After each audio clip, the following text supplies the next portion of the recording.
kita persiapkan mental. Yang ketiga adalah ya kita mesti yakin kita jaga kesehatan. Artinya persiapkan kesehatan gitu. Jangan sampai Anda pensiun itu karena faktor yang kedua tadi ya, terpaksa pensiun karena faktor kesehatan. Itu ya hampir bisa dibilang Anda nggak bakalan bisa menikmati pensiun gitu. Kita nggak akan pernah bisa menikmati pensiun kalau kita sakit ya. Sakit itu terutama sakit yang fatal ya gitu. Sudah terlanjur gitu ya. Ya kita artinya memang tidak bekerja, tapi ya hanya untuk menjalani hidup yang dalam kondisi sakit. Ya semoga kita nggak terjadi seperti itu, atau kita tidak berharap bahwa diantara kita rekan-rekan tidak mengalami seperti itu. Kalaupun misalkan ada sebuah gejala-gejala, katakanlah kita sudah berniat, saya umur 45 tahun, pastikan bahwa kita ini sudah masih dalam kondisi fit gitu. Sering kontrol, jaga kesehatan dan cek kepada dokter untuk memastikan bahwa kita itu tidak mengalami sebuah tanda-tanda atau gejala penyakit yang sangat berefek besar, kayak stroke, kemudian penyakit organ dalam degeneratif yang gitu ya. Kalau memang sudah ada gejala-gejala seperti itu,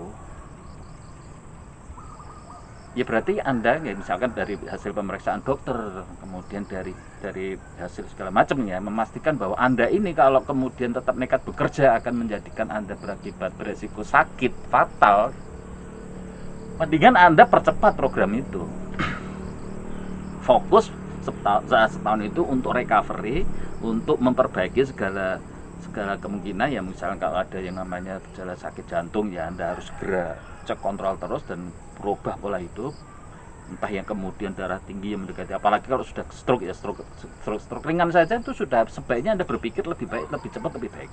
Jangan paksakan Anda bekerja terus karena memang segala macam kebutuhan. Nanti kalau sudah terlanjur lebih parah, ya sudah sulit untuk recovery pada saat Anda benar-benar nanti pensiun gitu.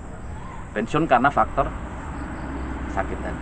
Jadi Anda kontrol, monitor. Umur 40 sebaiknya Anda sudah mulai memonitor bahwa Anda ini juga, kita ini sebetulnya juga nggak beda dengan namanya kayak mobil ya gitu. Juga nggak beda karena memang pada saat kita ini umurnya sudah mulai menuju memasuki umur 40, kita sudah mulai jam kerjanya banyak atau mulai tua, itu ya on the day sudah mengalami proses degeneratif, itu sudah alami ya. Sebaiknya begitu, Anda segera cek, kontrol, kemudian lakukan terapi untuk segera bisa memulihkan atau mengembalikan keadaan, dan begitu Anda yakin pada saat itu sudah fit, ambil kesempatan untuk menuju pada pemercepatan pensiun.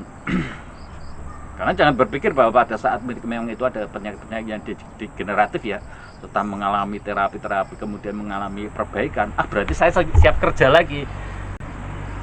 Yang jadi sebab itu karena beban pekerjaan, entah karena memang pikiran atau di jalan atau kemudian karena beban target sebagainya, akhirnya menyebabkan beban itu menjadi kita sakit. Ya nanti begitu sembuh ya akhirnya sakit lagi gitu. Itu bisa lebih parah. Jadi sebaiknya Anda pastikan bahwa Anda itu sehat.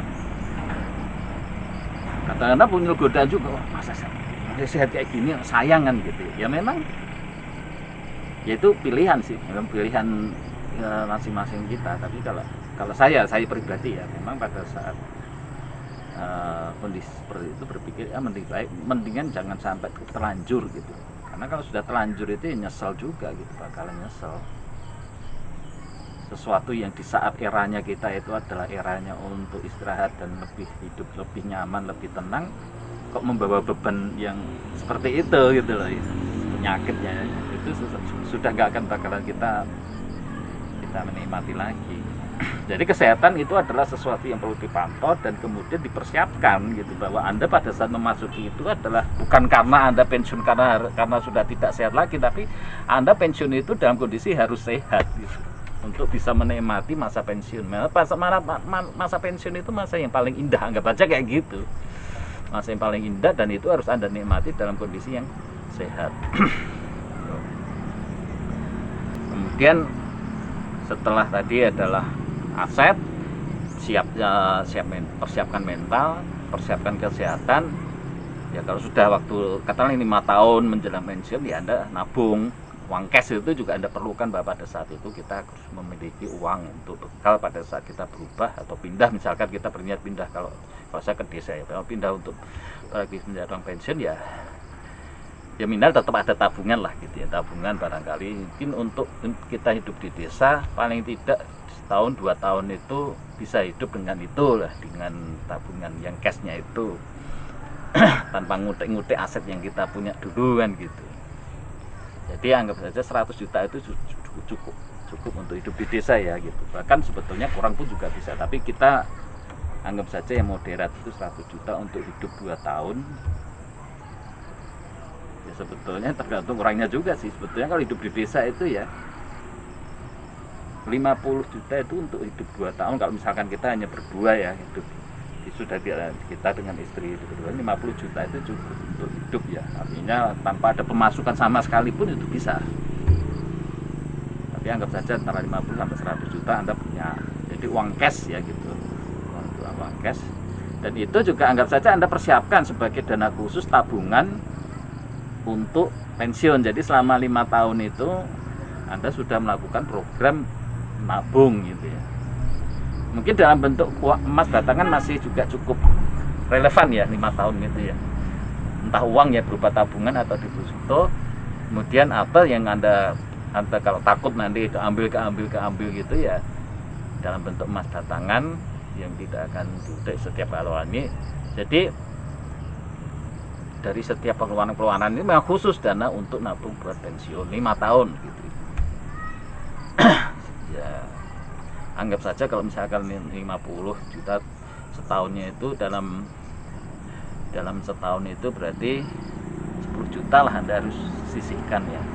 Ya sebetulnya nggak banyak kalau misalkan dalam setiap bulan itu, kalau Anda itu ya dana khususnya itu sekitar 1 juta lah. Maka dalam 1 juta itu setahun 12 juta kali 6 kan berarti kali 5 kan berarti 60 jutaan. Itu sebetulnya kalau untuk hidup di desa dengan uang 60 juta cash gitu ya, asalkan Anda bisa cermat mengaturnya, itu sebetulnya cukup. Tidak akan istilahnya mengalami krisis, itu tidak. Nanti dalam 2 tahun itu juga sebetulnya ya saatnya pensiun itu sebetulnya juga tidak harus berpikir alih profesi ya. Ya udah, kegiatan-kegiatan itu hanyalah untuk aktivitas yang ya kayak berkebun atau apapun juga, itu adalah untuk aktivitas yang sifatnya itu adalah untuk ya beraktivitas bagi orang yang pensiun. Kalau setelah 2 tahun itu Anda punya waktu untuk, nah di sini yang saya bilang kenapa butuh aset. Anda punya kesempatan untuk menjual aset kalau memang diperlukan dalam jumlah yang besar. Bisa dipecah-pecah dulu juga nggak apa-apa ya gitu ya. Tapi intinya itu bisa menjadi sumber dana kita pada saat kita memang menjalani hidup pensiun. Hidup pensiun tidak berpikir, memang ini kita nggak berpikir numpuk aset terus ya. Emang saatnya menggunakan aset itu. Pensiun itu konsepnya adalah saatnya kita itu menikmati aset yang kita kumpulkan gitu. Kalau pengennya untuk numpuk terus ya memang itu bukan pensiun berarti. Bukan menikmati hidup ya, artinya ya yang ngapain pensiun kalau berpikir menumpuk aset terus. Saatnya kita menikmati lah gitu.